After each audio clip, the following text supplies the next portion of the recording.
What's up, guys? Welcome back to another update of my Canadian dividend investing portfolio series. I bought some stocks on the Toronto Stock Exchange, and I'm going to show you what I bought and talk about my portfolio and discuss how it's doing since last time, which was only a couple days ago, and basically nothing has changed. But let's get into it. So my total account balance is sitting at $70,742. I had about $1,200 in cash sitting in the account, and I wanted to spend a little bit of that. Overall, I'm down almost 14%. That's wild.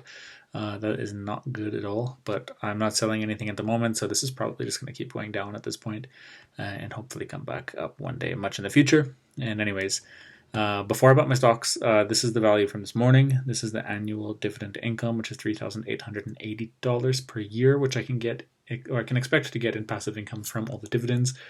And here you can see all of the cumulative totals from each month as we go. So I'm expecting October to actually be decent. By the time we wrap up here in a couple days, I'll get a few more dividends, usually on the last day of the month as well. Okay, so if you're interested actually in using this Google Sheet, there's a link in the description below where you can get it. It does a summary tab. It tracks all of the individual positions in your portfolio. In order for it to work, you have to log all of your transactions, or if you're importing a new portfolio from scratch, not from scratch, without all of your transaction history, it works too. All of the deposits, withdrawals, tracks all the dividends. You have to put in all this information as you get them. But it has lots of nice features in here. We can take a look at let's take a look at Waste Connections if I can find them. Here we go. So Waste Connections, this is one of the stocks that I bought today. You're going to see, as we'll jump into their portfolio here in a second, but 5 years doing all right today, massive drop.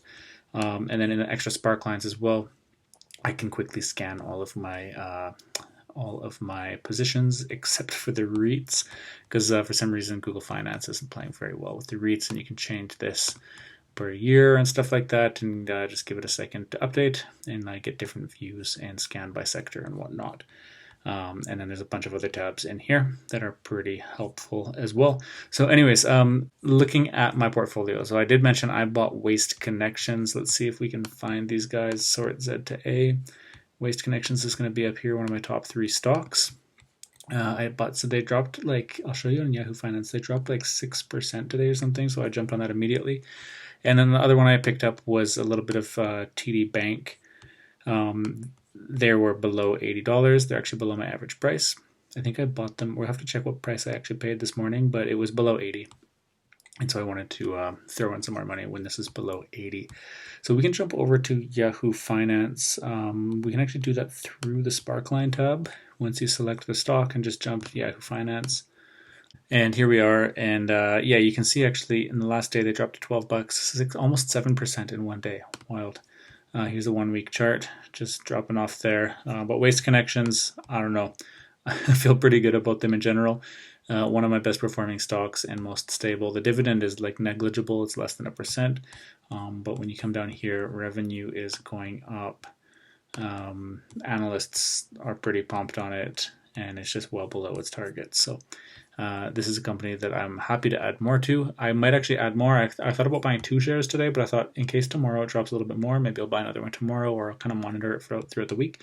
But this has been something that I've been looking at. And then Toronto Bank as well. They actually went up a little bit in general, but haven't been performing overly well in the last month.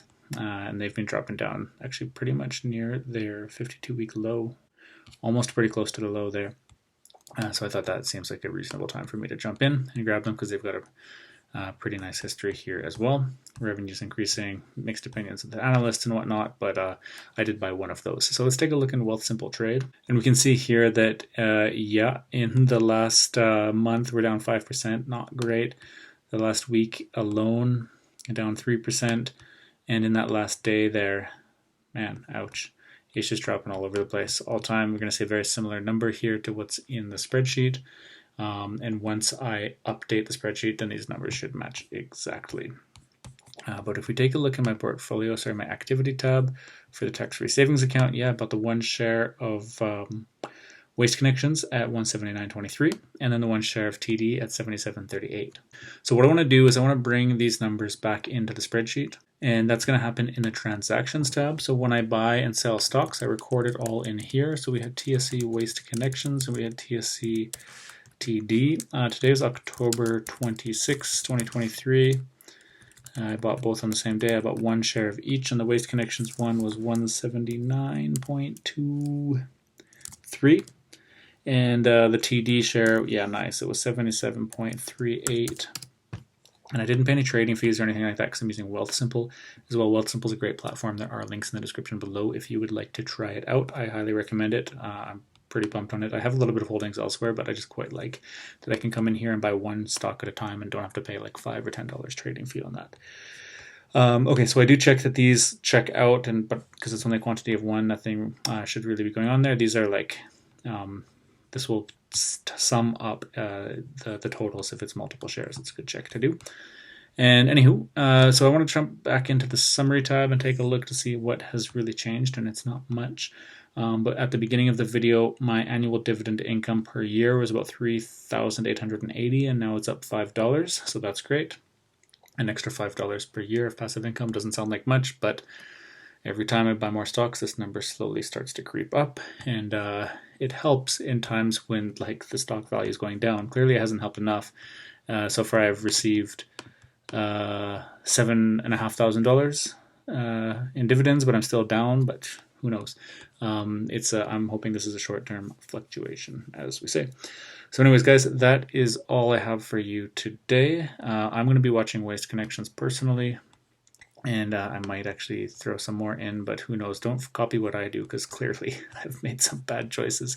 But this is all for your entertainment anyways, guys. So if you're interested in the spreadsheet, hit that link in the description and check it out, and I will see you guys in the next video.